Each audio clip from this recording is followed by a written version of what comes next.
आज हम बात करेंगे एंगुलर के दो पॉपुलर फ्रेमवर्क अप्रोचेस के बारे में। First one is template driven forms, second one is reactive forms.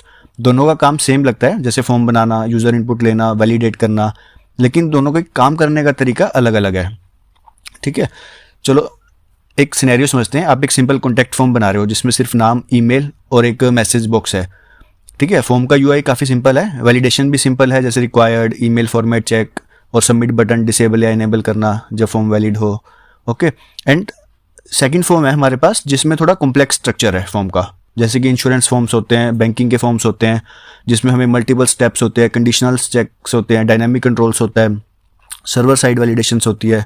ठीक है, तो जो कॉम्प्लेक्स फॉर्म्स है ना उसके लिए हम यूज़ करेंगे रिएक्टिव फॉर्म्स, और जो हमारा सिंपल फॉर्म है जिसमें कॉम्प्लेक्सिटी बहुत ही कम है उसके लिए हम यूज़ कर सकते हैं template driven forms, because template driven forms ज़्यादा सिंपलर होते हैं। ठीक है, इसमें जो मोस्टली लॉजिक रहता है वो HTML टेम्पलेट में होता है, और अगर हमने बाइंडिंग करनी है तो 2-वे बाइंडिंग का यूज़ करके 2-वे डेटा बाइंडिंग कर सकते हैं। ठीक है, जिसमें हम यूज़ करते हैं NG मॉडल। ओके, अगर वैलिडेशन करनी है हमें टेम्पलेट ड्रिवन फॉर्म्स में, सिंपली हम डायरेक्टिव यूज़ कर सकते हैं जैसे कि रिक्वायर्ड, मिन लेंथ, ईमेल। ठीक है, ये हम डायरेक्टली टेम्पलेट में लिख देते हैं। तो एंगुलर, और उसमें एंगुलर खुद फॉर्म का एक स्टेट ट्रैक करता है, जैसे valid, invalid, touched, untouched.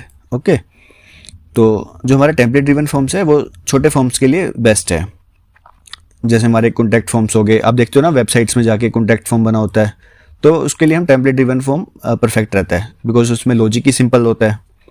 Now the second thing is reactive forms. इसमें हम यूज़ करते हैं form group, form control, form array. ठीक है, बिकॉज इसका जो स्ट्रक्चर रहता है ना रिएक्टिव फॉर्म्स का, ये थोड़ा कॉम्प्लेक्स होता है, ये कॉम्प्लेक्स फॉर्म के लिए यूज़ होता है, और ज़्यादातर लॉजिक इसमें टाइपस्क्रिप्ट फाइल में होता है। और अगर हमें बाइंडिंग करनी है तो हम यूज़ करेंगे रिएक्टिव बाइंडिंग, जैसे फॉर्म कंट्रोल्स।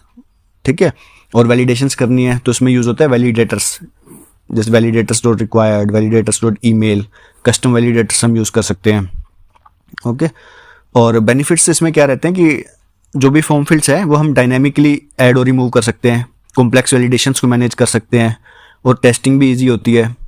तो जब हमें एंटरप्राइज लेवल फॉर्म्स बनाने हो या डायनामिक या लार्ज फॉर्म्स बनाने हो, हम यूज़ कर सकते हैं रिएक्टिव फॉर्म्स। तो अब आप समझ ही गए होंगे, अगर हमारा फॉर्म का स्ट्रक्चर कॉम्प्लेक्स है यूज़ रिएक्टिव फॉर्म, सिंपल है तो यूज़ टेम्पलेट ड्रिवन फॉर्म्स।